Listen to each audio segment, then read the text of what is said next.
राहुल जी का भाषण आपने सुना एसआईआर पे पार्लियामेंट में? अपोजिशन की सबसे बड़ी पार्टी हम हैं। आपको लगता है कि एसआईआर की बजाय किसी और किन्हीं और मुद्दों को चुन करके कैंपेनिंग खड़ी की जाती तो शायद विपक्ष को और फायदा? तो जो सच्चाई है उसको हम लोग बदल नहीं सकते। एसआईआर पर विपक्ष पूरा एक लामबंद है या इसको एक बड़ा मुद्दा बना रहे हैं, आप क्या सोचते हैं और क्या आपको लगा बिहार के चुनाव में? जो मेरे पूर्वजों ने किया, मेरे दादा 1937 में कांग्रेस के एमएलए। नमस्कार, इंडिया टीवी पर स्वागत है आपका। और आज एक बेहद ही खास शख्सियत हमारे साथ मौजूद है, डॉक्टर शकील अहमद। एक जाना माना, एक परिचित सा नाम। और कभी जब हम पत्रकारिता में आए और कांग्रेस पार्टी जब हमने कवर करनी शुरू की तो कांग्रेस पार्टी की एक आवाज़ के तौर पर हमें इन्हें जानते थे, क्योंकि प्रवक्ता उस समय होते थे। एमओएस होम भी रहे, 3 बार विधायक भी रहे, 2 बार सांसद भी रहे, केंद्र में भी मंत्री रहे और बिहार की राज्य सरकार में भी मंत्री पद संभाला। और लंबा चौड़ा 3 दशकों से ज्यादा का करियर रहा पॉलिटिकल। लेकिन अभी उसी पार्टी से जिसके साथ इतना लंबा एसोसिएशन रहा, उसी पार्टी की प्राथमिक सदस्यता से इस्तीफा दिया, वो भी उस दिन जब चुनावी नतीजे जो हैं वो आने थे और दूसरे फेज की जो वोटिंग है वो हो रही थी। इसी के दरमियान जो है इनका इस्तीफा आया। काफ़ी इमोशनल पोस्ट भी इन्होंने जो इस्तीफा लिखा उसमें भी काफ़ी भावुक चीज़ें, बातें लिखी। और 1937 से एसोसिएशन रहा शकील अहमद साहब के परिवार का कांग्रेस पार्टी से। इनके दादा कांग्रेस पार्टी में फ्रीडम मूवमेंट में आए साथ, और फिर उसके बाद एक लंबा एसोसिएशन इनके पिता रहे। और फिर डॉक्टर शकील अहमद भी काफ़ी लंबे समय तक कांग्रेस पार्टी में रहे। अब लेकिन पार्टी छोड़ने का निर्णय लिया, वो भी उस समय जब इनके राज्य में यानी बिहार में मौसम चुनाव का था। तो इन तमाम चीज़ों पर बातचीत करेंगे डॉक्टर शकील अहमद जी से। सर, बहुत बहुत शुक्रिया बातचीत के लिए। सर, एक लंबा एसोसिएशन 1937 से और 2025 तक आते आते ऐसा क्या हुआ कि डॉक्टर शकील अहमद, जो कांग्रेस के प्रवक्ता होते थे, चेहरा होते थे हम लोगों के लिए, पत्रकारों के लिए, और हम हर इशू पे आपकी बाइट लेने पहुंच जाते थे और आप कड़े से कड़े सवाल का जवाब देते थे, कि आपने कहा प्राथमिक सदस्यता से ही मैं इस्तीफा दे रहा हूँ। हाँ, कोई अपना घर छोड़ता है तो खुशी से तो छोड़ता नहीं है, और स्वाभाविक है कि दुख हुआ। एक करेक्शन कर दूं कि मैंने पोलिंग के बीच में रिजाइन नहीं किया। 2 फेज में इस बार बिहार में असेंबली की पोलिंग हुई है। पोलिंग जब सेकेंड फेज की खत्म हो गई, मैं यहीं बैठा था, थिएटर तैयार था। 6 बजे पोलिंग खत्म हुई और यहीं से मैंने हमारे जो राष्ट्रीय अध्यक्ष है खड़गे साहब, उनको यहीं से लेटर 6 पार्ट में मैंने डिस्पैच किया था। मैं चुनाव के बीच में नहीं चाहता था कि मैं रिजाइन करूं, इसलिए कि 5 ही वोट, 10 ही वोट, 100 ही वोट मेरी वजह से पार्टी को नुकसान क्यों हो। पार्टी से मेरी नाराजगी नहीं है, पार्टी के सिद्धांतों से कोई नाराज। मैंने उस खत में भी लिखा है ये पार्टी छोड़ी है, पार्टी के सिद्धांत नहीं छोड़े हैं, जो मेरे पूर्वजों ने किया। मेरे दादा 1937 में कांग्रेस के एमएलए, उसके पहले भी क्योंकि इलेक्शन ही 37 वाला पहले हुआ था, उसके पहले भी फ्रीडम मूवमेंट से जुड़े फ्रीडम फाइटर थे। मेरे फादर को शूटर साइक का ऑर्डर था, निकाल दिया गया था। पटना पॉलिटेक्निक इंग्लिश ऑनर्स में पढ़ते थे, निकाल दिया गया था। फिर जब स्ट्रगल में मेरे फादर भी रहे, देश ने दिया, सरकार ने दिया, कांग्रेस ने दिया, इसमें कहीं कोई दो राय नहीं है। अभी छोड़ने की ये बात है कि ये जो नई कांग्रेस है, राहुल गांधी जी की कांग्रेस आप कह सकते हैं, उसमें थोड़ा अपमानित महसूस हुआ। अभी बिहार के चुनाव हुआ और बिहार में जाहिर है कि अब सब लोग राहुल जी के अपॉइंट किए हुए लोग हैं, उनको शायद इंस्ट्रक्शन है कि जो सीनियर्स हैं, जिनका पूछ से है, उनको इग्नोर करो। तो और जगह छोड़ दी। मैं बिहार का प्रेसिडेंट भी रहा हूँ, कांग्रेस का नेशनल जनरल सेक्रेटरी रहा हूँ, लेकिन और बिहार पर राय लेने की बात छोड़ दीजिए। मेरे पार्लियामेंट्री कंस्टिट्यूंसी में 6, जहां से मैं 2 बार सांसद हुआ, मेरे से बात कोई नहीं हुआ। कांग्रेस का कैंडिडेट भी कोई नहीं हुआ है, लास्ट कांग्रेस का कैंडिडेट। तो 3 आरजेडी को पहले, ठीक है, आरजेडी दूसरी पार्टी है, उसको देना। एक सीपीआई को मिली, तो सीपीआई को पिछले बार एक इंडिपेंडेंट खड़े हो गए थे, तो इस बार एक दूसरी कंस्टिट्यूंसी में इंडिपेंडेंट जो पिछले बार खड़े थे उनको आपके सिंबल दे दिया था। मैं भी कहता था कि सिंबल दे दीजिए, उस पर कोई बात नहीं। मेरी पार्लियामेंट्री कंस्टिट्यूंसी के 2 असेंबली सेगमेंट में कांग्रेस के टिकट हुआ, तो जाहिर है कि मैं एक्सपेक्ट करता था कि कुछ बात होगी। ठीक है, आपको जिसको देना है दीजिए, लेकिन कुछ बात तो कंप्लीटली मुझसे बात ही नहीं, या कोई एक बात नहीं की उस कंस्टिट्यूंसी के बारे में। मैं कुछ मैसेज इतना रहा, उसका कोई जवाब नहीं। तो जाहिर है कि मुझको मैं ऑफेंडेड फील किया कि शायद जिस आदमी का ये ट्रैक रिकॉर्ड है, अब जब मेरे जैसे आदमी से बात नहीं करे हम्म। तो किससे बात करे। तो मैंने कहा क्या फायदा। मैं 30 सम्मान का अभाव। बिल्कुल मैं 3 साल पहले अनाउंस कर चुका हाँ, वगैरह की कि मैं चुनाव नहीं लड़ूंगा अब से। हम्म। 3 महीना पहले ये ऐलान कर दिया था कि मेरे बेटे पॉलिटिक्स में इंटरेस्टेड नहीं है, इसलिए वो चुनाव नहीं लड़ेंगे। उसको अपने लिए टिकट नहीं चाहिए था, उसको अपने बच्चों के लिए टिकट नहीं चाहिए था। लेकिन और टिकट आपने जिसको दिया दिया, कम से कम इतना भी नहीं हुआ आपसे कि आप राय ले ले। जो आदमी 3 बार विधायक रहा उसी एरिया से, जो 2 बार सांसद रहा, जो पार्टी का स्टेट का प्रेसिडेंट रहा, जो नेशनल जनरल सेक्रेटरी, 2 ही आदमी अभी बिहार में हैं जो नेशनल जनरल सेक्रेटरी हुए हैं कांग्रेस के कार्यकर्ता साहब। वो मुझसे पासा सी वो भी नाराज रहे इस पूरे चुनावी प्रक्रिया में इस बार तो। वो पर्सनली असल उनसे भी राय शुमारी लगता है की नहीं गई। तो फेसबुक पोस्ट लिख रहे थे बेचारे।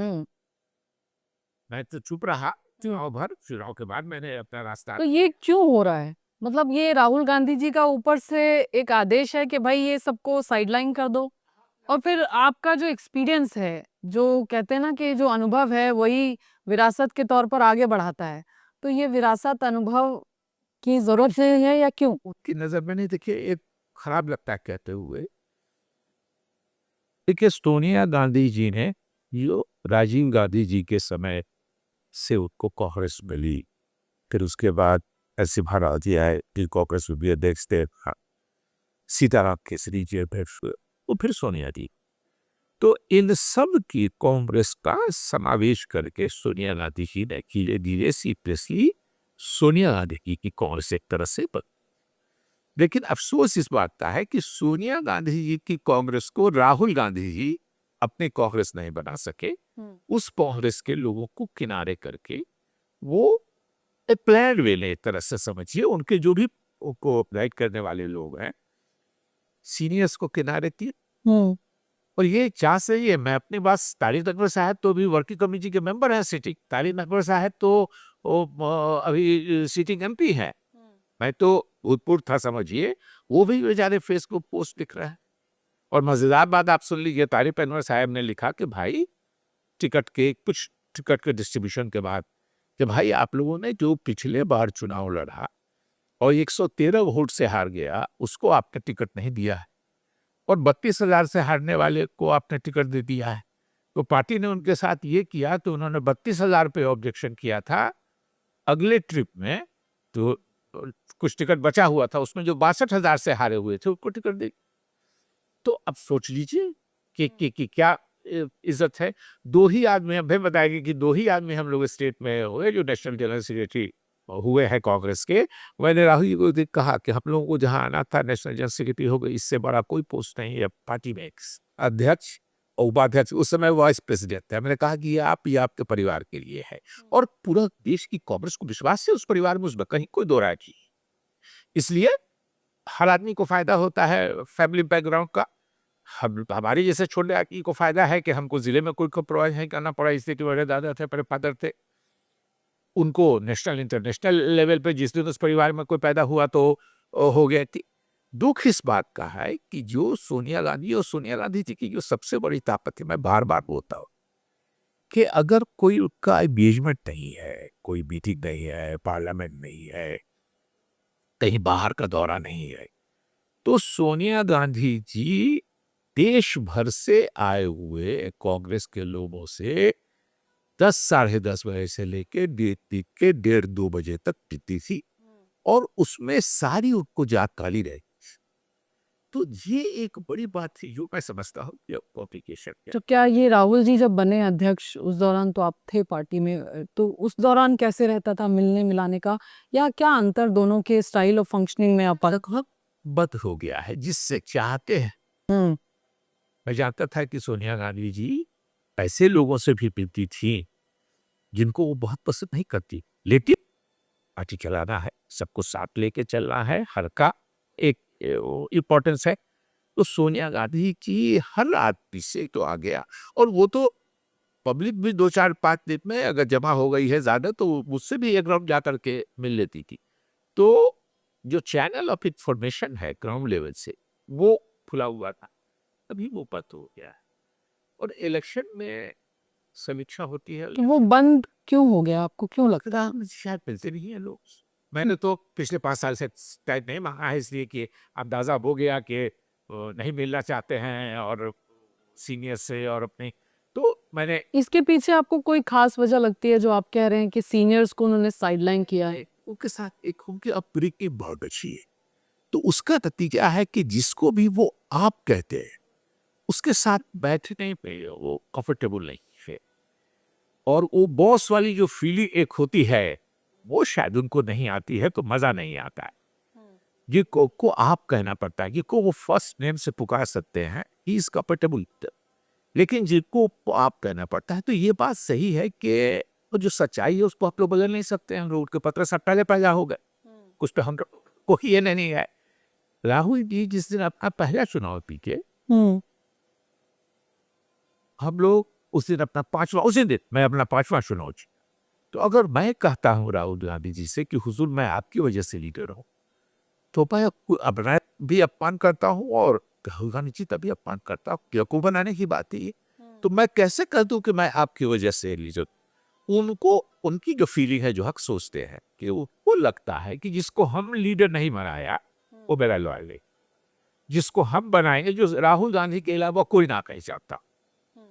इसी के लिए आप समझते हैं कि उन्होंने जिस दिन से राहुल जी आए हैं, स्पेशली 2009 के बाद उन्होंने शुरू किया, 2014 से एक तरह से पार्टी पर कंप्लीट कंट्रोल है। हर अपॉइंटमेंट मेरे ख्याल में राहुल गांधी जी की से होता है। तो उसमें उन्होंने क्या किया कि कैसे करें, जो सीनियर लीडर्स को कैसे किनारे किया जाए। तो यूथ कांग्रेस एनएसयूआई को उस दिन उन्होंने ही उसी बीच से साथ और जो इनको इधर से रिप्लेस करके यूथ कांग्रेस एनएसयूआई के लोगों को एडजस्ट करने की कोशिश की। तो धीरे धीरे अब जो आप नाम पढ़िएगा तो आपको लगता है कि कांग्रेस के बहुत से लोग नहीं जाते। तो जाहिर है कि उनकी अपनी सोच है, उनके लोग। लेकिन क्या इसमें मतलब एक यंग ब्लड आना चाहिए, फ्रेश ब्लड आना चाहिए, मौका मिलना चाहिए, सेकंड थर्ड लीडरशिप पे काम करना चाहिए? क्या वो एक थॉट प्रोसेस है उनका, एक नई लीडरशिप वो तैयार करना चाहते हैं?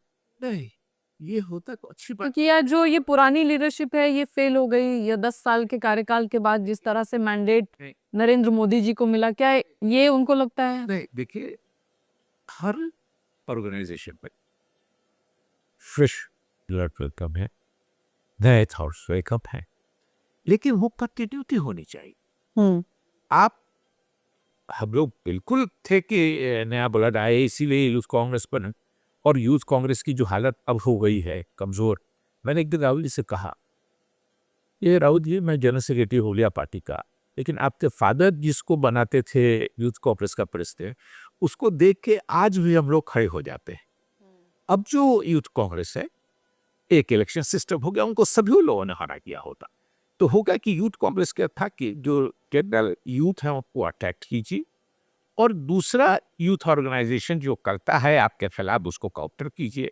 अब इलेक्शन सिस्टम से क्या हुआ, अलग बहस है, इस पर नहीं होना चाहिए कि इलेक्शन सिस्टम से क्या हो गया कि एक इलेक्शन हुआ तो जिसको ज़्यादा वोट आया वो प्रेसिडेंट हो गया, जो उसके बाद जनरल सेक्रेटरी हुआ, वाइस प्रेसिडेंट हुआ, ये हुआ। अब ये सब आपस में बात करते हैं कि अच्छा इसको वाला 200 वोट से ही पीछे रह गए। तो अपने में ही कंपटीशन करने में ये ऑर्गेनाइजेशन लग गया, जो दूसरे फ्रेश को अटैक करना था यूथ को अपनी तरफ, या जो दूसरा यूथ ऑर्गेनाइजेशन दूसरी पार्टी का हमारे खिलाफ गलत प्रोपेगेंडा करता है, गलत ये करता है, उसको काउंटर करने की बात थी, वो शायद नहीं कर पाए। तो आप फ्रेश ब्लड लाइए, लेकिन आप एक ही टाइम में जो एक्सपीरियंस लोग हैं उनको गर्दन में हाथ लगा के आप रवाना कर दीजिएगा तो वो ऑफेंडेड फील होता है, वो तकलीफ होती है उस। लेकिन आपकी निजी बातचीत में कभी आपने उनसे ये सारी चीजें डिस्कस की, या जब आप इस्तीफा दे रहे थे तब कोई बातचीत हुई? मैंने तो पिछले 5 साल से उनसे कोई समय नहीं मांगा है, इसलिए कि कुछ को जानकारी आभास हो गया कि वो हम लोगों जैसे लोगों से मिलने में इंटरेस्टेड नहीं है, एक जमाना हम लोगों जैसे मतलब क्योंकि आप पुरानी पीढ़ी से हैं या आपके तौर तरीके ऐसे हैं जो नहीं नहीं है, कोई कभी बात कोई ऐसी नहीं हुई कि नो रिजल्ट की बात हो या कभी ये हो। ये सही है कि हमारी आदत है, हमको हुआ कि ये नहीं करना चाहिए, ये नहीं करना चाहिए। जाहिर है कि अभी आपसे हम बहुत खुल के नहीं बोलेंगे कि हमने क्या क्या मना किया, लेकिन तो ये हो सकता है, लेकिन ये बहुत पुरानी बात हुई। उनको एक एक एक ये है, पटना गए थे इसी में साथ से देखा देखी हुई, आलाप से हुआ, लेकिन एक जो डिस्कशन होना चाहिए सीरियस, और हवी से अगर होता, इससे भी बात हुई पार्टी में जो लोग हैं, उससे आप बात कर लीजिएगा, आपको अंदाजा होगा जो किए थे, जो सिर्फ राहुल जी के अपॉइंट किए हुए लोग हैं उनको छोड़ के, जो इनके लास्ट वर्ड राहुल गांधी जी हैं, जो उसके अलावा और किसी को नहीं आता है। उसी से मेरे ख्याल में, मेरा जो अपना ये है कंफर्टेबल, देखिए बात प्रैक्टिकल भी बात होती है। राहुल जी एक संविधान की कॉपी लेके आजकल चलते हैं। संविधान की कॉपी की संविधान बचाना है। संविधान किससे बचाना है? तो बीजेपी और आरएसएस से। और अभी बिहार इलेक्शन हुआ, बिहार इलेक्शन में एक दिन पहले, एक हफ्ता पहले, 10 दिन पहले, एक महीना पहले आरएसएस और बीजेपी के लोगों को तो पूरा वीडियो ही उसका है कि उनके साथ वो बुला के टिकट दे दिया गया। तो आप आरएसएस और बीजेपी से लड़िएगा उनके, वो तो एक तरफा उनको मेजॉरिटी हो गई। लेकिन अगर कहीं टसल होता और 2-4 एमएलए का, वैसे तो 6 ही जीते हैं, उसमें भी एक शायद वो, 1 या 2 शायद वो जीते हैं जो जो आए थे वो। अगर टसल होता तो पहले ही मतलब जो उधर से लोग आए थे वो सब उधर चले जाते। तो ये जो उधर से लोग आए ये क्या सुनियोजित किसी तरीके से आए? नहीं, सब अलग अलग कंसिडरेशन, बड़े आरोप लगे हैं। वहां तो पैसा लेने का आरोप लगाया है कांग्रेस के एमएलए ने, कांग्रेस के जो जिनका टिकट कटा उन्होंने भी आरोप लगाया है, जिनको टिकट मिला जो जीत गए। पिछले बार जिसको जो आदमी जो और आपको भरोसा है ये हुआ है पैसे का लेन देन और ये सब, देखिए, या ये सब देखिए कोई पैसा लेते देते तो देखता नहीं है, सीट तो मिलती नहीं है उसकी। लेकिन अगर अच्छा कैंडिडेट अवेलेबल है और दूसरे आपने बगल में किसी सेठ को दे दिया, लोग करेंगे। जो आज रात में आया इसमें लोग इल्जाम लगा रहे हैं, और इल्जाम लगाया है तो उसकी जांच होनी चाहिए। अभी समीक्षा एक बैठक हुई, मैं आपको बताता। समीक्षा बैठक में कौन लोग आए? जो कैंडिडेट से हमारे, उसमें कुछ बहुत अच्छे कैंडिडेट, उससे पहले भी काफी लड़ाई बाहर हो गई। वो अलग बात है। लेकिन 10 ही आदमी पर हुआ कि इसने पैसा दिया। आप पैसा लेने, जिस पर आरोप है पैसा लेने का और जिसको आरोप है पैसा देने का, आप इस दोनों को बुला के समीक्षा बैठक कर रहे हैं, कोई आपको पता चलेगा? कोई कहेगा कि मैंने पैसा देके टिकट खरीदा है? होना ये चाहिए था कि जे 5 सीट पर तो जाहिर है कि दोनों पार्टी आमने सामने आरजेडी लड़ गई, कहीं हम तीसरे चौथे पांचवें पर हैं, हमारे कुछ कैंडिडेट्स को नोटा से कम वोट है। तो जो 55 सीट हम लड़े एक तरह से, उस पर जो एप्लीकेट्स थे उनको बुलाना चाहिए। बोलना चाहिए, साबित कीजिए कि आप कैसे अच्छे कैंडिडेट थे, जिसको मिला वो कैसे था। उसमें 20-25 लोग कहते कि नहीं नहीं बहुत सही कैंडिडेट को मिला है। लेकिन आप बुला रहे हैं कि जिस पर इल्जाम है कि इसने पैसा लिया और जिस पर आरोप है कि इसने पैसा दिया, उस दोनों को बुला के पर मतलब आप कह रहे हैं समीक्षा जैसी होनी चाहिए थी वैसे नहीं हुई। कुछ समीक्षा ही नहीं है। पैसा देना और पैसा लेना दोनों ना क्राइम है, तो कोई कबूल करेगा? तो लोगों, और ये वही लोग हैं जो बार बार कई जगह कर रहे हैं।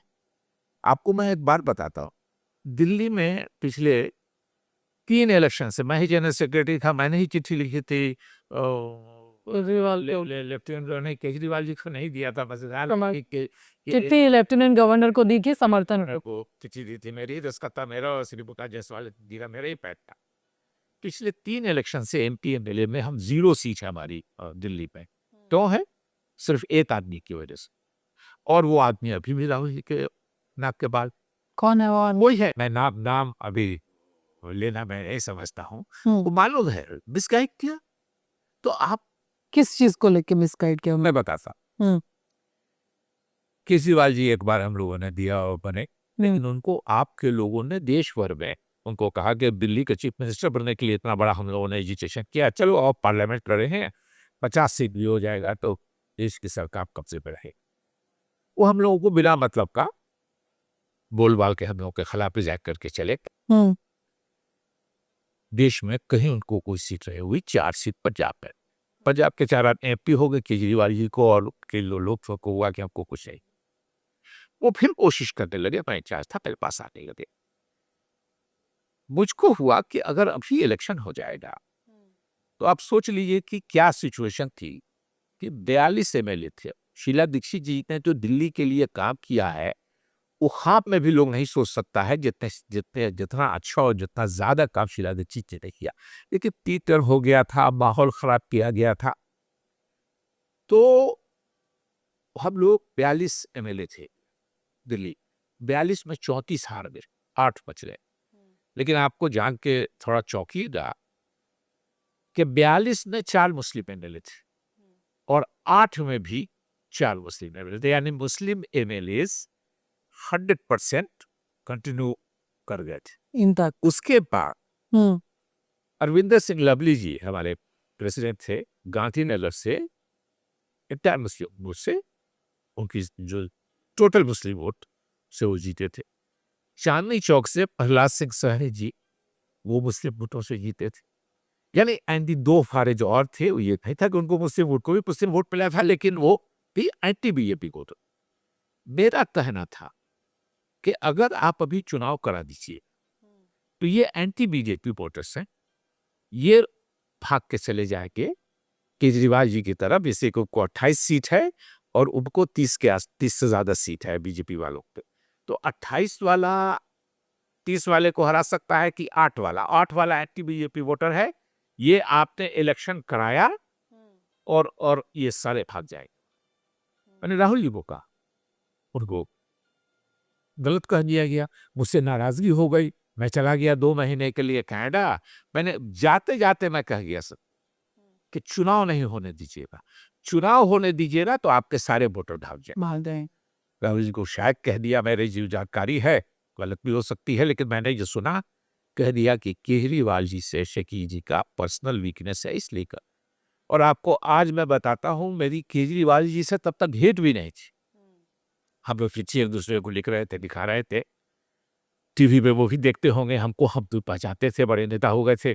केजरीवाल जी नेशनल कैपिटल के थे थी, हमारी भेंट भी नहीं थी केजरीवाल से। हम तो कांग्रेस के लालच में कह रहे थे कि हमारा सारा हो गया और हम जीरो हो गए, इलेक्शन करा गया।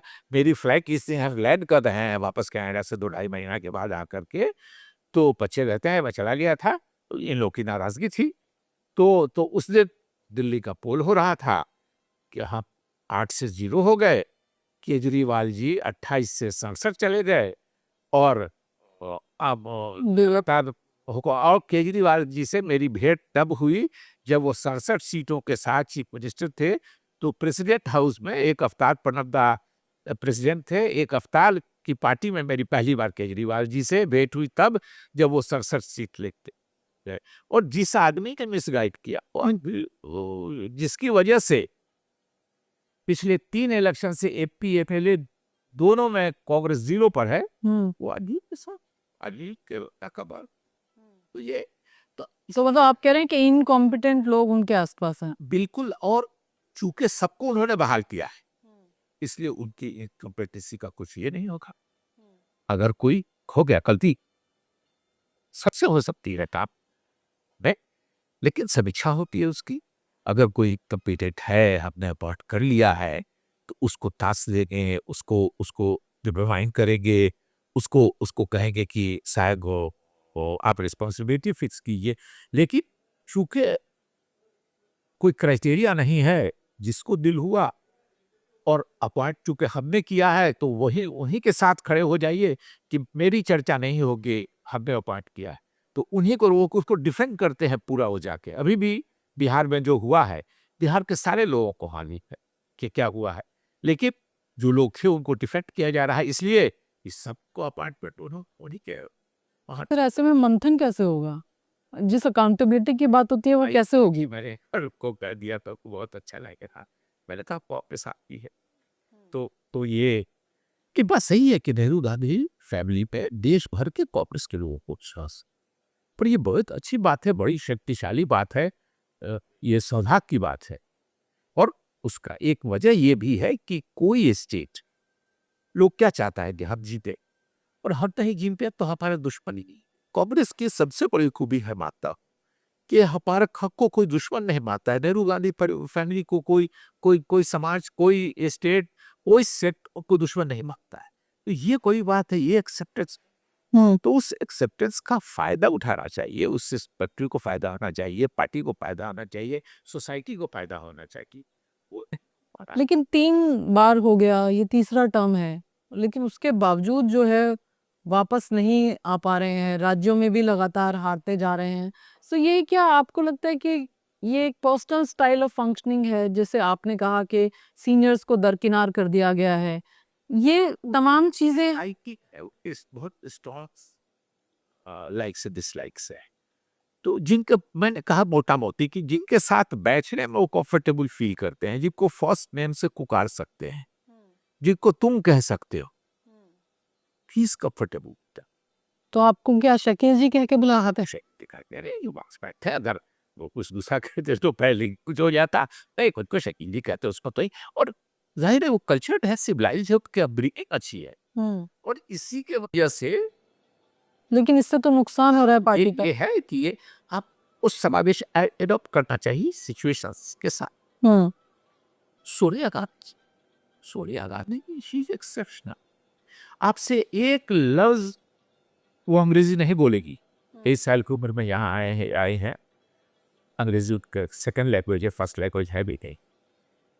वो हिंदी में, उनकी सारी स्पीचेस हिंदी में लिखी होती है। वो आपसे एक लफ्ज अंग्रेजी नहीं बोलेगी जब तक आप अंग्रेजी नहीं उनसे हो। और तो सवाल ये है, और सबके साथ, मैंने भजन लाल जी के साथ, एक के साथ जो लोग भी हैं पुराने लोग, भजन लाल जी बहुत पुराने, सोनिया जी के आने के पहले ही से लेकिन उनके साथ भी देखा, उम्र भी छोटी थी, ये भी था, लेकिन ऐसा वो बात करती थी इससे। और सबसे बड़ी बात सोनिया जी का आकर, सोनिया जी ने मेरे जैसे छोटे, हमारे इस तरह के 100 लोग होंगे, वो 100 से ज्यादा लोग होंगे उस समय में कांग्रेस में, जो बड़े नेता कहलाते थे, जिनकी गिनती कुछ होती थी। सोनिया गांधी जी को मैंने बयान क्या दिया, कहा को पूछ लेती थी तो तुमने ये बयान दिया क्यों किया? तो जाहिर है कि चूंकि आंख कान खुली हुई है, कम्युनिकेशन का चैनल खुला हुआ है, इसलिए सोनिया यहाँ पर नहीं था। इनके अध्यक्ष या वाइस प्रेसिडेंट रहते हुए कभी आपकी मुलाकात या कुछ? हाँ, वाइस प्रेसिडेंट में तो हम बहुत साथ घूमे हैं, हमने बहुत। आपने इस्तीफा जो दिया था वो तभी दिया था? नहीं, इस्तीफा तो मैंने अभी 11 को दिया। नहीं, जो जनरल सेक्रेटरी पद से एक बार आपने इस्तीफा दिया था। सेक्रेटरी से दिया था उनके अध्यक्ष होने के पहले वो तो उपाध्यक्ष थे। वो पंजाब जाने में एक बार हुआ, वही कॉन्फिडेंस की बात है। मैं पंजाब का जनरल सेक्रेटरी था, कोई ऐसी बात ही नहीं हुई थी। मैंने लिखा है कहीं, उसको लिख भी रहा हूं मैं, और बहुत चीजें लिखूंगा।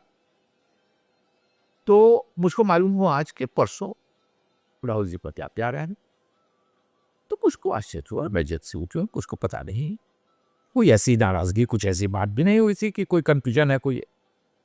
फिर मैंने उनको ऑफिस में फोन किया कि ऐसे, तो बोला कि हाँ ना रहे, फला आदमी से बात करनी चाहिए, जो हमसे जूनियर थे, मेरे साथ ही काम करते थे। मुझको नाराजगी हुई, मुझको लगा कि शायद तो इंसल्ट है, तो मैंने डिसाइड कर लिया कि मैं नहीं जाऊंगा। राहुल जी के राहुल जी वहां पहुंचे, और उसी दिन वो वही है कि मैंने अपना रेजिडेंशियल सोनिया गांधी जी को भेज दी कि जब मेरे वाइस प्रेसिडेंट को उस पर फिट नहीं है तो हमारा बनेगा। मुझको लगता है कि मेरा तो मैंने लिख दिया कि कल मैं इसको मीडिया को दे दूंगा, आज तो आपको दे रहा हूँ, कल मीडिया। तो बटे के बाद उन्होंने फोन किया, ये शकील नहीं, मीडिया को नहीं देना है, हम बात कर रहे हैं, वे विल सॉर्ट इट आउट, तब तो चैट करेंगे और ये करेंगे, बैठेंगे, बात करेंगे, नहीं दे रहा। बिल्कुल आप कह दिया नहीं। 3 दिन के बाद मुझको फोन आया मतलब मेरी 1:30 बजे दिल में आप पाना है। तो मैं समझ गया कि 1 बजे 1:30 बजे दिन में खाने का मतलब है कि वो सैलरी जो मिलती है लोगों से वो मिलने ही, या जब ये हो गए तो आपको समझाए अब जाए। यहाँ पहुंचे, वहाँ मिला, मिलने वाले कमरे से गए, 5 मिनट बैठे, 10 मिनट उसके बाद इसी के कहा कि मैंने बुला रहे। अंदर के रूप गए तो देखा कि राहुल भी बैठे हुए हैं, ये दोनों आदमी बैठे हुए हैं। फिर बात हुई, हमारी 1.5 घंटा बात हुई। और इत्तेफाक की बात है कि उस दिन स्पर ऑफ द मोमेंट में मैंने बोलते बोलते कह दिया कि मैं रिजाइन कर दूंगा और मैं कोई पार्टी ज्वाइन नहीं करूंगा, मैं वेल विशर रहूंगा पार्टी का, और वेल विशर के खिलाफ आप कोई एक्शन नहीं ले डिसिप्लिनरी एक्शन नहीं ले सकती। यहीं से बैठ के मैंने लेटर भेजा, और जब टीवी वालों से मेरी बात हो गई, वो मेरे रिजनेशन का आ गया मीडिया पे, उसके बाद 2 घंटे के बाद मुझको याद आया कि आज से 11 साल पहले, ये बात है शायद अक्टूबर नवंबर 2014 की, कि आज से 10-11 साल पहले इस पर दुपस्से में, या आप कहीं बहुत खुश होकर कुछ बोल देते हैं, या कुछ आपके मुंह से निकल गया जो उस वक्त बहुत ही पॉसिबल नहीं लगता है, जिसकी लेकिन वही हो जाता है। वही हो गया, और मैं हंसने लगा कि एग्जैक्टली 11 साल के बाद वही हो गया।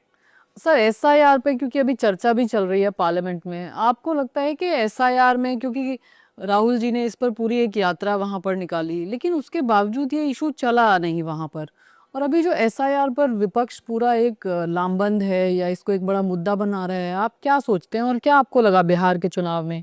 देखिए, मैं शुरू से कह रहा कि मुझको शक है कि ईवीएम की टैंपरिंग, और मैं सिर्फ मेरा नहीं, मैं राहुल जी से बात कर रहा था उसी वक्त में, और मैंने कहा कि मेरा ख्याल है कि ईवीएम की टैंपरिंग होती है। अभी मेरा पूरा सेंटेंस खत्म ही नहीं हुआ कि राहुल जी ने कहा कि आई एम 100% इन एग्रीमेंट।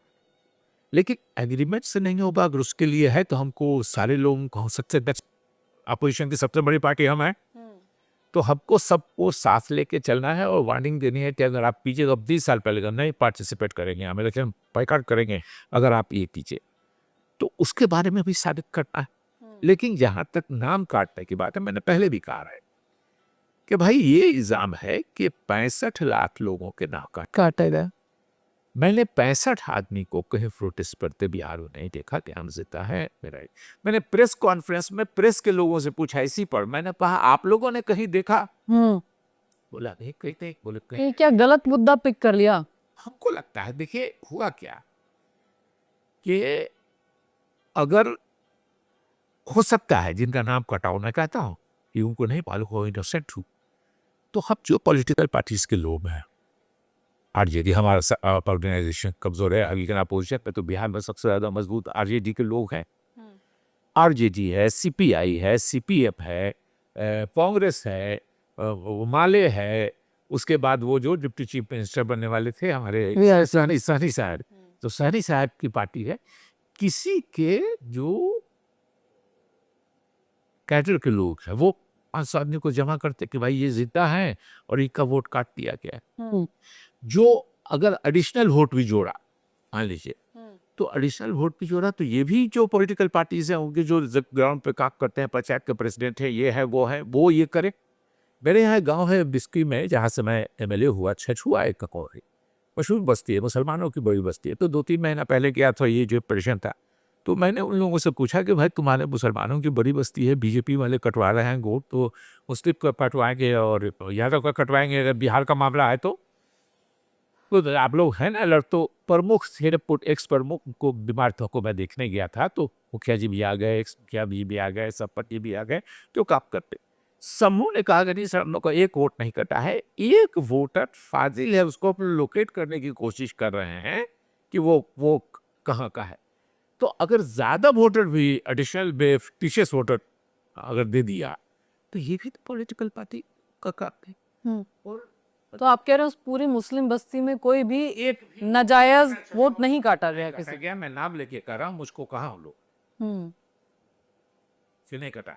ये तो यानी ये जो 65 लाख लोग कटे, आप ये मानते हैं कि ये डुप्लीकेशन या जो इलेक्शन कमीशन कह रहा है उस हिसाब से कटे? मुझको लगता है कि भाई अगर कटा, जो हम लोग को कह रहा है कि 65 लाख, वो 65 लाख कहाँ है? प्रोटेस्ट क्यों नहीं कर रहा है? क्यों नहीं किया? अब तो 10 आदमी निकल आ सकते हैं, लेकिन इलेक्शन के पहले, और वो नहीं किए, वो इनोसेंट थे, तो जो पॉलिटिकल पार्टीज के लोग कहाँ थे? देखिए, तो यानी ये विपक्ष की नाकामयाबी है, अगर ऐसा था कि उसको अगर ऐसा था भी तो मैं मानता हूँ कि विपक्ष की नाकामयाबी है कि ये नहीं किया। देखिए भीड़ कैसे आ गई यात्रा में, मैं बताता हूँ। मैंने कहीं लिखा भी है, कहा भी है। मैं थोड़ा सिंपल वे में रहना चाहता हूँ, तो मैं जाता हूँ कहीं अपने जिले में, तो एक गाड़ी, एक ड्राइवर, एक सुबुची, कोई कहीं कहीं कहीं किसी इलाके से एक और नेता आ गए जो गाड़ी वाड़ी रखते हैं, तो एक आ गए, दो आ गए, ज्यादा से ज्यादा मैं जिला में गया तो 5-6 गाड़ियां मेरे साथ हो गई, आ गए वो लोग सब। तब राहुल जी 26 अगस्त या 26 सितंबर को उसी यात्रा के लिए मेरे डिस्ट्रिक्ट में गए थे। तो 24 सितंबर या अगस्त, जो भी महीना था, मैंने अपने डिस्ट्रिक्ट हेडक्वार्टर में प्रेस कॉन्फ्रेंस किया। और राहुल जी के ही परे में के लोग आए, ये करें, बड़ी अच्छी पिछड़ी प्रेस कॉन्फ्रेंस बहुत वाइडली जाने का हो किया उसको। उसके बाद वहां से 70 किलोमीटर वो दूर थी जगह जहां से राहुल जी मेरे डिस्ट्रिक्ट में एक कर रहता है। तो भाई चला, तो 2-4 बारी मैंने देखा पीछे, तो मैंने समझा साधन अगर आते हैं, इतने लोग अगर हैं बहुत क्लोज वाले, तो मैं अपनी गाड़ी में बैठा लेता हूँ, सिक्योरिटी उक्यूरिटी दूसरी गाड़ी में बैठ गया। तो देखा थोड़ी दूर जब चले हमको, तो आपको एक हमारे साथ चलने वाले ने कहा कि सर 55 गाड़ी साथ चले। आपको 55 गाड़ी कहाँ से आ गई? तो बोला ये सब कैंडिडेट सब है ना, कांग्रेस का भी कैंडिडेट है, दूसरी पार्टी का भी कैंडिडेट है, हर कॉन्स्टिट्यूंसी में 5-5 कैंडिडेट हैं, वो उनके साथ लोग लगा हुआ है। तो जो मेरे जैसे आदमी के पीछे में 55 गाड़ी लग गई, या 70 किलोमीटर दूर जाना है, तो वो ज्यादा जो भीड़ जुटी उसमें, वो सभी पार्टी के कैंडिडेट्स थे, उनके उनके लोग थे। तो के जहां ऑर्गेनाइज किया हुआ था वहां भीड़ नजर आती, बात सच्चाई है। लेकिन अगर इतना बड़ा भारी इशू है, तो सड़क के दोनों तरफ लोग खड़े होकर के बात कर सकते हैं। कहीं सड़क भीड़ नजर नहीं है, सड़क के किनारे खड़े हो। जो जहां ऑर्गेनाइज किया गया था वहां लोग थे, उससे 10 सड़क 20 सड़क आगे। आपको लगता है कि एसआईआर की बजाय किसी और किन्हीं और मुद्दों को चुन करके कैंपेनिंग की जाती तो शायद विपक्ष को और फायदा हो? इलेक्शन कमीशन पर शक सब लोगों को है, इसलिए ये पकड़ भी लिया लोगों ने, लेकिन उसको साबित नहीं कर सकते। इलेक्शन कमीशन ने अपने प्रतिष्ठा हुई है, उसमें कहीं कोई दो राय नहीं है। डिस्ट्रस्ट का हॉल है देश में इलेक्शन कमीशन के लिए, लेकिन इस मामले पे साबित कुछ नहीं हो सका है। ये बात सच्चाई, हम्म ये बात सच्चाई। लेकिन इसको इशू को जनता तक उसको रेजोनेट करे, वहां तक लेकर जाने की जिम्मेदारी मेरा सर कि इलेक्शन में अगर आपका वोट कट गया, कोई कोई शुक्ति नहीं है। हम तो भाषण में कहते हैं कि 5 साल पर ही सही नेता आपको सलाम करने आते हैं, झुक के, इसीलिए कि आपको वोट का पावर है। और अगर वो वोट की पावर आपसे छीन ली जाए, कोई घूम के आएगा नहीं कूदने के लिए, तो जनता के लिए इससे बड़ा कोई गलत स्टेप नहीं हो सकता है। तो वो प्रोटेस्ट करे, इतना रेडियो में, टीवी में, इसमें आ रहा है, लेकिन उसके बाद भी हम मानते हैं इनोसेंट है। तो जो पॉलिटिकल पार्टी के वर्कर्स हैं, वो क्यों नहीं उनको जमा करके एजिटेट कर रहे हैं? कहीं ऐसा राहुल जी का भाषण आपने सुना एसआईआर पे पार्लियामेंट में? नहीं। काफी उन्होंने कहा कि मशीन रीडेबल डेटा मिलना चाहिए, इलेक्शन कमीशन की भूमिका पर उन्होंने काफी सवाल खड़े किए। इलेक्शन कमीशन पर तो संदेह सारे देश को है, बीजेपी वालों को छोड़ के, लेकिन ये बात साबित न करनी पड़ेगी। हमको शक है, आते है शक, लेकिन हमको उस शक को सबूत के साथ साबित करना। अब तो वो पूरा सबूत भी लेकर आए हैं, इतने सारे प्रेस कॉन्फ्रेंसेस जो पीछे भी उन्होंने प्रेस कॉन्फ्रेंसेस किया है, लेकिन वो तो टेक्निकल इशू है। जिसका वोट कटा वो आदमी कहाँ है, ये आपको बता दीजिए। हमारा वोट कटेगा तो हम यही पड़ जाने धरने पर। और 65 लोगों का, एक दो आदमी होगा बेचारे को, 65 लाख लोग। तो ये जो कटे वोट क्या थे? आप तो बिहार से आते हैं, तो समझ में ये डुप्लीकेट वोटर थे, माइग्रेंट लेबर थे। हो सकता है 2 जगह वोट हो, एक जगह हो गया हो सकता है कि रिपीट कर रहे हैं। शहर में लोग आते हैं तो गांव में भी ना बहता है। अगर अपने ही जिले के आप शहर में चले जाए तो वहाँ भी ना नाम हो जाता है। तो ये हो सकता है वो पार, लेकिन हम साबित नहीं कर सके एज एन अपोजिशन और अलेज करने के बाद भी इलेक्शन कमीशन को कि वो गड़बड़ी कर रहा है। लोगों को यकीन भी है, लेकिन सिर्फ हमारे कहने से, हमारे शक जाहिर करने से नहीं होगा। हमको प्रूफ के साथ वो गिल्टी साबित करना पड़ेगा। और इसका बहुत सीधा सीधा है कि हर आदमी बेसिक अगर उसका वोट कट जाएगा तो वो तो कहीं का नहीं रह जाएगा। सारी सुविधा जो गवर्नमेंट से मिलती है, जो जो जो यो समाज में ये होता है, वो सब वोट के वजह से। मुखिया सरपंच आपको पूछना नहीं जाएगा, अगर अगर वो वार्ड में पर आपको पूछना नहीं जाएगा, अगर आपको वोट का पावर नहीं है, वो नहीं है आपको, तो वो कहाँ है वो लोग? हम्म।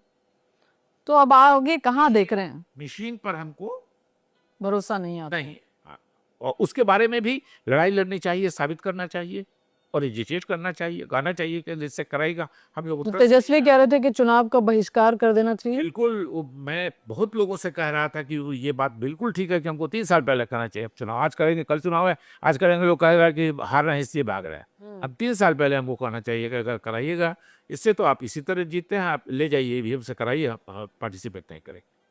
आगे कहाँ देख रहे हैं कांग्रेस पार्टी को, और क्या आपको लगता है कि क्या करने की जरूरत है? मंथन की बात तो होती है, 2014 के बाद दर्जनों विधानसभा चुनाव हार गए, 3 आप लोकसभा चुनाव कांग्रेस पार्टी हार गई। आपने तो लंबा अरसा बिताया इस पार्टी के साथ, तो क्या आपको लगता है कहाँ जा रही है आगे ये पार्टी? देखिए, पार्टी कहीं जा नहीं रही है, पार्टी यहीं रहेगी। पार्टी का जो स्थिति मुझको समझ नहीं आता कि मोदी जी 10-12 साल से हैं। मोदी जी से जब डिसअपॉइंटमेंट होगा लोगों का ज्यादा, ऊब जाएंगे।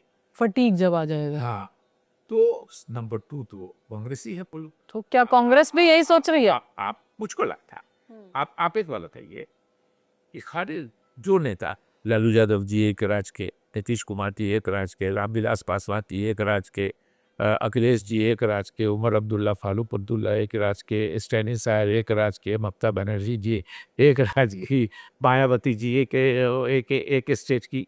तो कांग्रेस ही सबसे बड़ी पार्टी है ना, ये राहुल जी पुष्पा फैक्ट उनको मिली कांग्रेस। जो बीजेपी जीत भी गई, अगर जब आए थे तब तो कांग्रेस नंबर 1 थी, मगर अगर बीजेपी जीतने के बाद भी हमको सेकंड पोजीशन से तो कोई नहीं हटा सकता है। तो हमारी सोच है कि लोग ये सोचते हैं कि हम सेकंड पोजीशन पर रहें किसी तरह।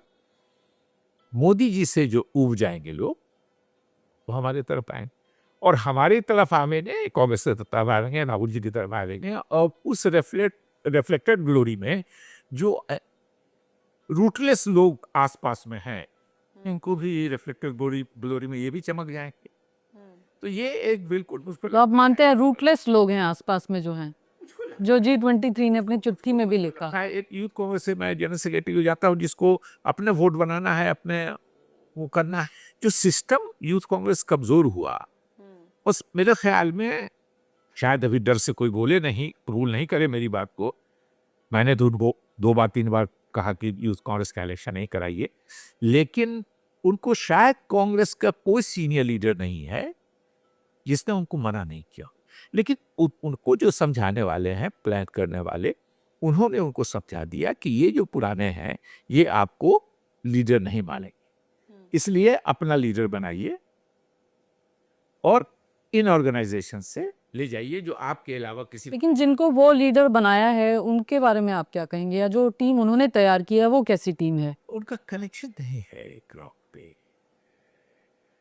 और ऐसे वक्त में पार्टी में आए हैं वो कि जो चुनावी सक्सेस जो होता है वो पार्टी को वो नहीं है। तो वो इंतज़ार करते हैं कि राहुल जी को जब अच्छा मौका आएगा उसमें हमारा भी हो जाएगा। इस बीच में मतलब जो उनके चुने हुए लोग हैं, आप कह रहे हैं उनका कनेक्शन नीचे से नहीं है? हमको कहीं बहुत नजर नहीं आता है कि मास में कोई कनेक्शन है उनका। जाहिर है दुख में सुख में मैं पिछले 10 साल से पीएमएलए, 10 साल से 12 साल से पीएमएलए पत्री नहीं, लेकिन कोई ऐसा दिन नहीं आता है जब 10 आदमी की पैरवी हॉस्पिटल में इसमें उसमें नहीं कर रहा है। वो जब आप सामाजिक लाइफ में आइएगा तो वो कनेक्शन मिले। आप नहीं कह सकते हैं कि आप नहीं हैं, आप कांग्रेस, आप तो हम कांग्रेस में भी नहीं हैं। लेकिन लोग वोट करते हैं तो हम क्या कहें कि हमने पॉलिटिक्स छोड़ दिया इसलिए हम आपको कोई भी लेकिन जिनको नर्चर किया वो टीम भी तो राहुल गांधी को छोड़ के चली गई। ज्योतिरादित्य सिंधिया, आरपीएन सिंह, जितिन प्रसाद, सुष्मिता देव।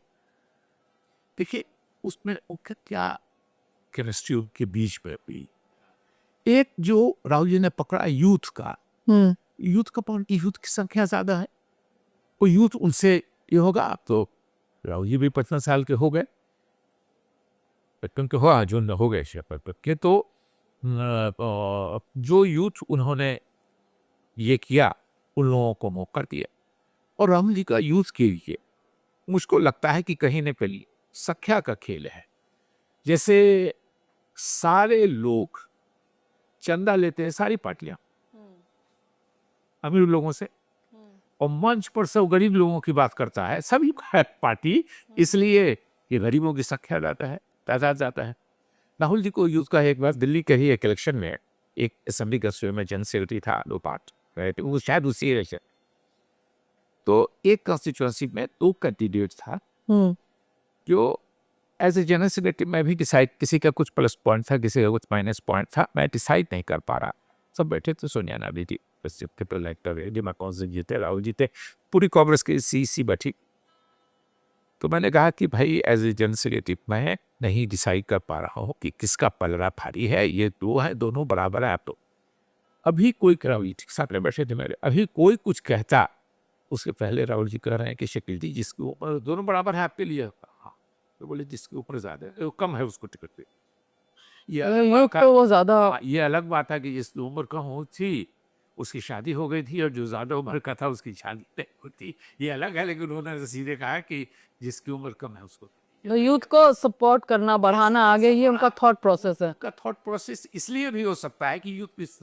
तादाद ज्यादा होती है और यूथ पर्सनली उनके लॉयल रहेगा उनके अंडर में रहेगा वो नहीं कह हम कहा ना कि राहुल जी जिस दिन अपना पहला इलेक्शन जीते उस दिन आपने 5वां इलेक्शन जीता तो हम या हमारे से भी सीनियर लोग काफी अभी भी हैं तो ये अगर वो कहते हैं कि हुजूर हम आपकी वजह से लीडर बने हैं तो मेरा तो अपमान है ये राहुल गांधी जी का भी अपमान है ये बेवकूफ बनाने के लिए आप ये बात कर रहे हैं। तो अभी आपको लगता है फटीग जो प्रेजेंट डिस्पेंसेशन है उसके खिलाफ फटीग के अलावा आपको कोई और तरीका नहीं लग रहा कि हमको नहीं लग रहा है क्योंकि देश को एक उन्माद में लेकिन राहुल गांधी मेहनत भी पूरी कर रहे हैं यात्रा की उन्होंने भारत जोड़ो न्याय यात्रा की घर भी यात्रा की जो चैनल खोलने की बात है आप अधिक करेंगे उनकी अपनी बहुत अच्छी है बहुत कंचे पर्सनल लेवल पे बहुत कल्चर्ड बहुत सिविलाइज और वो बात करने में बहुत ये है ठीक है आर्गूमेंट करते हैं होना चाहिए कि आपकी हर बात हम कैसे मान लेंगे हमको आप कन्विंस कीजिए वो सारी बात चाहिए लेकिन उन्होंने चैनल बंद कर लिया था मेरे ख्याल से सोनिया गांधी जी में उनमें जो बेसिक फर्क है कि सोनिया गांधी जी मिलती थी लोगों से और वो अपने सिलेक्ट किए हुए लोगों से सिर्फ नहीं थी राहुल जी मिलते हैं कुछ लोगों से लेकिन उनके जो छन छक के बुलाए हुए एक इंसिडेंट तक बताते थी कैसे लोगों से मिलना पसंद करते हैं।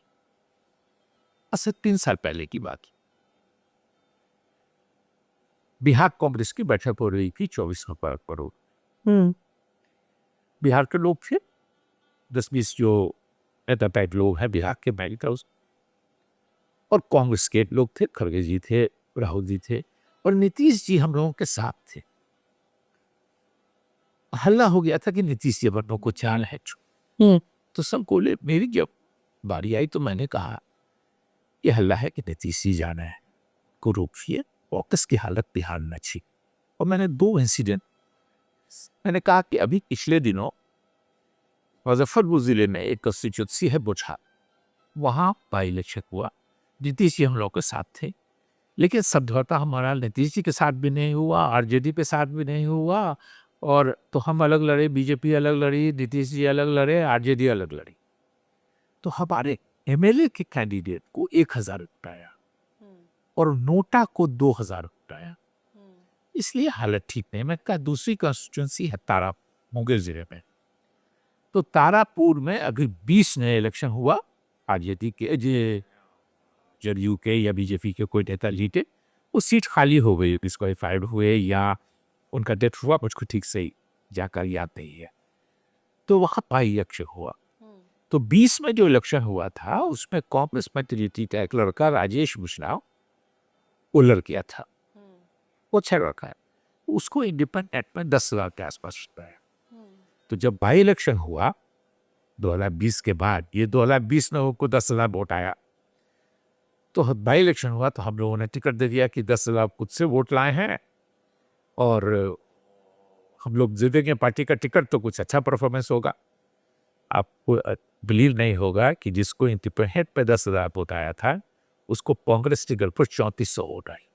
तो मैंने कहा कि हालत ठीक नहीं है, इसलिए नीतीश जी को रोकने की कोशिश हम लोगों को करनी चाहिए। विजयलक्ष्मी जी, उस दिन का दिन है और आज का दिन नहीं, 11 नवंबर जिस दिन तक मैंने रिजाइन किया मुझको दिल्ली में किसी बैठक में नहीं बुलाया। अच्छा। और ये फैसला कोई नहीं करता, मैं अकेला, 2 आदमी हम और तारिक रहमान साहब तो अकेला नेशनल जनरल सेक्रेटरी, एक तरह से तारिक साहब तो अभी सीटिंग नहीं है, वर्गीय कमेटी के मेंबर है, तो उनको आप कैसे नहीं बुलाइएगा। लेकिन मैं अकेला नेशनल जनरल सेक्रेटरी होते हुए भी बिहार में फॉर्मर प्रेसिडेंट मुझसे जूनियर लोग मतलब आपकी सलाह नहीं पसंद आई है क्या? अगर आप, और इसमें तो ये तो रिकॉर्ड की बात है, और हम घर में बोल रहे हैं, पब्लिक मीटिंग को भाषण नहीं दे रहे हैं, कमरे के अंदर बोल रहे हैं, कह रहे हैं कि हम लोग की हालत ठीक नहीं है, सुधार की कोशिश करनी चाहिए। देखिए, कांग्रेस तो खत्म हो गई एक तरह से, बिल्कुल बिहार में कमजोर हो गए, खत्म तो नहीं हुई है, कमजोर हो गई। 1996 मैं अक्सर कहता हूँ उसमें बेचारा राहुल गांधी जी का क्या है, राहुल गांधी जी तो थे नहीं। 96 में हम लोग 54 पार्लियामेंट की सीट थी, झारखंड भी था आम लोगों के साथ। 95 तक कुछ कंटेस्ट हम लोग किया, लेकिन 95 में जब लालू यादव जी जीत गए दोबारा, तो 96 पार्लियामेंट के चुनाव में इंटायर जो हमारा वोट बेस था वो चला गया, बीजेपी के तरफ चला गया। और उसके दो पहले ही जब था तो नाराज होकर 89-90 में वो चले आए थे। तो कांग्रेस के 54 कैंडिडेट्स ने, हमको लगता है कि 10 में कुछ की जमानत बची और कुछ जीते 2-4, और नहीं तो 44 सीट पर समझिए कि कांग्रेस की जमानत है। पर राहुल जी तभी थे उस समय, लेकिन उसको सुधारने की कोशिश हुई, जो हुई नहीं आपको लगता। प्रियंका जी को कैसे देखते हैं? देखिए, प्रियंका ही मुझको प्रियंका जी से बहुत जानकारी नहीं है, इति बिति में अल्लाह हो गया। कभी एक बार उन्होंने मुझको बिहार के प्रोग्राम में जाने के लिए फोन किया था, बहुत पहले, मैं चला, लेकिन प्रियंका जी का जो कनेक्ट है बस जबरदस्त, बहुत अच्छा कि बहुत अच्छा, और उनसे बात करके लोगों को लगता है कि हम जो बोल रहे हैं वो समझ रही हैं, वो जो बोलती है लोग समझते हैं। ये करेक्ट कि प्लस पॉइंट ऑफ लाइफ में ये बहुत बड़ी चीज हो। उनके भाषण में भी वो दिखता है, यही कनेक्ट करते हैं। अभी जो उन्होंने भाषण दिया पार्लियामेंट में वंदे मातरम पे, तो काफी उन्होंने कनेक्ट करके दिया। उनको लगता है कि वो जो बात बोल रही है वो लोगों को अपील कर रही है, लोगों को टच करता है। ये उनके भाषण तो किसी में होता है, किसी में नहीं होता है, हर आदमी एक तरह से नहीं। तो अभी आप कोई अपने लिए कोई पॉलिटिकल पार्टी ज्वाइन करने का या कोई सवाल इसके किताब लिखेंगे? हाँ, और किताब इन द सेंस लिखा कि मेरे बच्चे बहुत, जब से मैंने अनाउंस किया कि मैं इलेक्शन नहीं लड़ूंगा, अब तो बच्चे दबाव डाल रहे थे। मैं कहता भैया मैं इतना बड़ा नेता नहीं बन सका कि लोग मेरी किताब खरीद के पढ़ेंगे। उसके अलावा उसमें चाहिए कि एक राइटर खोजिए, पब्लिशर खोजिए। टाइम बहुत बोरिंग है कि घंटों घंटों बैठिए, याद कुछ नहीं आ रहा है, ये नहीं आ रहा है, और फिर उसको वो छप जाए तो उसको बेचवाने की कोशिश कीजिए। तो लेकिन इधर मैंने बिजनेस के कुछ बात थोड़ा इमोशनल पोस्ट लिखा, तो काफ़ी तेज़ी से लगा मुझको कि लोग रिस्पॉन्स भी करने लगे, शेयर भी करने लगे, नंबर भी बहुत तेज़ी से बढ़ने लगा। तो मुझको एक आइडिया स्ट्राइक किया कि भाई मैं अपने फेसबुक पोस्ट पर करूँ, हफ्ते में एक पोस्ट 2 पोस्ट लिखूँ। अभी मैं सालों साल लिख सकता, और यही पोस्ट जमा होते होके मेरा मेमोयर हो जाएगा, मेरी किताब हो जाएगी, और उसको, और उसमें मेहनत कोई नहीं पड़ेगी मुझको। मैं खुद लिखता हूँ इसलिए मुझको मज़ा आता है। तो उसको कलेक्ट करके कलेक्ट करते अपना समय एक एक एक एक पत्रकार ने हमको कहा भी लिखा भी है और दुबई से कि मैं तो समझता था कि आपको लिए कोई लिखता है, लेकिन आज आपने क्लियर कर दिया कि आप खुद ये लिखते कि आप खुद लिखते हैं और लिखते रहिए। और दूसरे का लिखा हुआ भी हम पढ़ते थे, अच्छा लगता था इसलिए पढ़ते रहते थे। अब जब ये मालूम हो गया है कि आपका खुद का लिखा हुआ है तो और इंटरेस्ट से चलिए बहुत बहुत शुक्रिया हमसे बातचीत के लिए और आपकी किताब का इंतज़ार रहेगा शायद दर्शकों को भी जो पढ़ना चाहेंगे कि मेमोयर्स में किस तरह की और चीज़ें आपके निकल कर के आती हैं। कैंपसन मुकेश सिन्हा के साथ विजयलक्ष्मी, इंडिया टीवी।